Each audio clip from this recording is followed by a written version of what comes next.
కేకేస్ mother recipes healthy breakfast సిరీస్లో భాగంగా ఈరోజు నేను మల్టీ మిల్లెట్ సెట్ దోశ వీడియోలో షేర్ చేస్తున్నానండి. ఎంతో టేస్టీగా ఉంటుంది. అంతేకాదు ఎన్నో ఆరోగ్య ప్రయోజనాలు ఉండే ఈ మల్టీ మిల్లెట్ దోశ వారంలో ఒక్కరోజైనా తీసుకొని తినండి. ఎంతో హెల్త్కి కావాల్సిన బెనిఫిట్స్ అన్నీ మీరు పొందొచ్చు. అంతేకాదండి, నేను ప్రీవియస్గా ఒక 4 వీడియోస్ హెల్దీ బ్రేక్ఫాస్ట్ సిరీస్లో భాగంగా షేర్ చేశాను. ఆ వీడియోస్ కూడా ఈ వీడియో కింద డిస్క్రిప్షన్ బాక్స్లో ఇస్తాను, కావలసిన వాళ్ళు చెక్ చేయండి. ముందుగా మల్టీ మిల్లెట్ దోశ చేసుకోవడానికి 1 కప్పు మినప్పప్పు తీసుకోవాలి. ఏదైతే కప్పుతో తీసుకుంటామో అదే కప్పుతో అన్ని మెజర్మెంట్స్ తీసుకోండి. కప్పు రాగులు తీసుకోండి. రాగుల్లో కాల్షియం అధికంగా ఉండి ఎముకల పుష్టిని ఉంచుతాయి. చర్మ సౌందర్యంలో, చర్మం మృదువుగా ఉండటానికి కూడా తోడ్పడతాయి. 1/2 కప్పు సజ్జలు తీసుకోండి. సజ్జలు జీర్ణక్రియను, రోగనిరోధక శక్తిని పెంచడంలో తోడ్పడతాయి.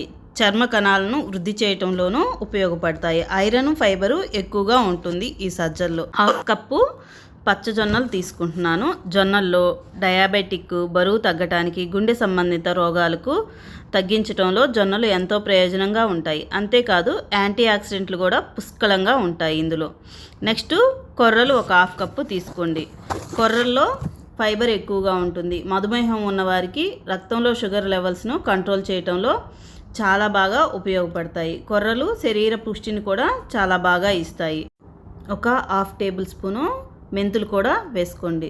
చక్కగా ఇవన్నీ వేసుకున్న తర్వాత ఇందులోకి వాటర్ పోసుకొని వీటన్నిటిని చక్కగా బాగా రఫ్ చేసుకుంటూ వాష్ చేసుకోవాలి. వీటిల్లో కొంచెం డస్ట్ ఎక్కువగా ఉంటుంది. అంతేకాదు పొట్టు కూడా వస్తుంది. కొన్ని సజ్జల్లో కానీ జొన్నల్లో కానీ బొంతు లాంటివి ఉంటాయి. శుభ్రంగా నీట్గా 4-5 సార్లు వాష్ చేసుకున్న తర్వాత తగినన్ని వాటర్ పోసుకొని, సజ్జలు, జొన్నలు ఇవన్నీ నానటానికి ఎక్కువ టైం పడుతుందండి. 7 నుంచి 8 గంటల సేపు తప్పకుండా నానపెట్టుకోవాలి. అప్పుడే ఇవి బాగా మెదుగుతాయి. డైజెషన్ కూడా త్వరగా అవుతుంది. నేను ఒక 7 అవర్స్ తర్వాత మీకు చూపిస్తున్నాను. చక్కగా నానిపోయాయి. వీటిని ఒక 2 సార్లు మరలా వాష్ చేసుకొని మిక్సీలో కానీ గ్రైండర్లో కానీ వేసుకోవచ్చండి. గ్రైండర్లో వేసుకుంటే చక్కగా బాగా మెదుగుతాయి. అంతేకాదు బాగా ఒదుగు కూడా వస్తుంది పిండి. నేను ఇక్కడైతే మిక్సీ జార్ యూజ్ చేసి వేస్తున్నాను. మిక్సీ జార్లో వేసుకున్నా బాగానే వస్తాయి, కానీ అంత ఒదుగు ఉండదు. గ్రైండర్లో వేసినంత ఒదుగు. బాగా మెత్తగా కొంచెం కూలింగ్ వాటర్ పోసుకుంటూ ఈ పిండిని గ్రైండ్ చేసుకోవాలి.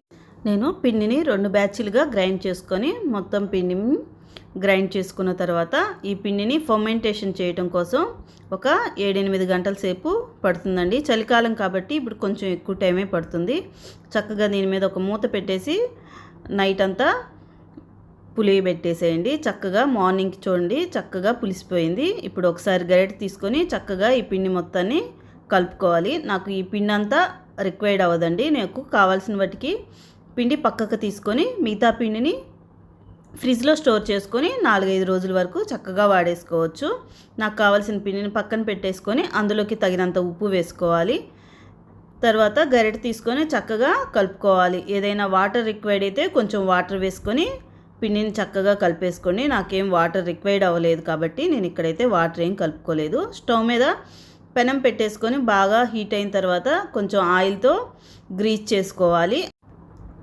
తగినంత పిండి తీసుకొని పెనం మీద సెట్ దోశలాగా నేను ఇక్కడ వేసుకుంటున్నానండి. ఇవి మామూలు దోశలాగా కూడా వేసుకోవచ్చు. చక్కగా కొంచెం దోశ వేసి దాని మీద ఆనియన్స్, కొంచెం క్యారెట్ సన్నగా తరిగింది, కొన్ని పచ్చిమిరపకాయ ముక్కలు కూడా ఈ దోశ మీద వేసుకుంటున్నాను. ఒక్కటి తిన్నా స్టమక్కి ఎంతో ఫిల్లింగ్గా ఉంటుంది. అంతేకాదండి త్వరగా కూడా ఆకలేయదు. ఎన్నో ఆరోగ్య ప్రయోజనాలు మనకి ఈ దోశలోనే అందుతాయి. కొంచెం జీలకర్ర కూడా పైన వేసుకొని తర్వాత కొంచెం ఆయిల్ కూడా దీని మీద స్ప్రెడ్ చేసుకొని దీని మీద ఒక మూతనైతే పెట్టేసుకోవాలండి. చక్కగా మూత పెట్టేసుకొని స్టవ్ ఫ్లేమ్ అనేది మీడియం ఫ్లేమ్లో ఉంచుకొని దీన్ని కుక్ చేసుకోండి. చాలా బాగా కుక్ అవుతుంది. నెక్స్ట్ సెకండ్ వైపుకి టర్న్ చేసుకొని రెండో వైపుకి కూడా కాల్ చేసుకొని దోశను తీసేసుకోవటమే అండి. అంతే. ఎంతో టేస్టీగా ఉండే మల్టీ మిల్లెట్ సెట్ దోశ అయితే మనకి రెడీ అయిపోయింది. ఇదే విధంగా మీకు కావాల్సిన అన్ని దోశలు వేసుకోవచ్చు. నా వీడియో కనుక మీకు నచ్చినట్లయితే వీడియోని లైక్ చేసి మీ ఫ్రెండ్స్ అండ్ ఫ్యామిలీ మెంబర్స్కి షేర్ చేయండి. మీరు ట్రై చేసిన తర్వాత మీకు ఎలా కుదిరాయి అనేది నాకు కామెంట్ రూపంలో తెలియజేయటం మర్చిపోకండి. నా ఛానల్ని కొత్తగా చూస్తున్నట్లయితే ఛానల్ని సబ్స్క్రైబ్ చేసుకొని పక్కనే ఉండే బెల్ ఐకాన్ని క్లిక్ చేసినట్లయితే నేను ఏ వీడియో పెట్టినా మీకు నోటిఫికేషన్ రూపంలో అందుతుంది.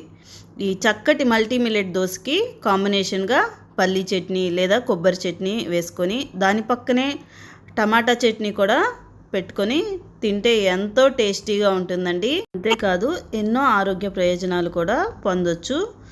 ఈ దోశ చాలా టేస్టీగా ఉంటుంది, అంతేకాదు చాలా సాఫ్ట్గా మెత్తగా ఉంటుంది. Thank you for watching. Bye bye. మరొక వీడియోతో మళ్ళీ కలుసుకుందాం.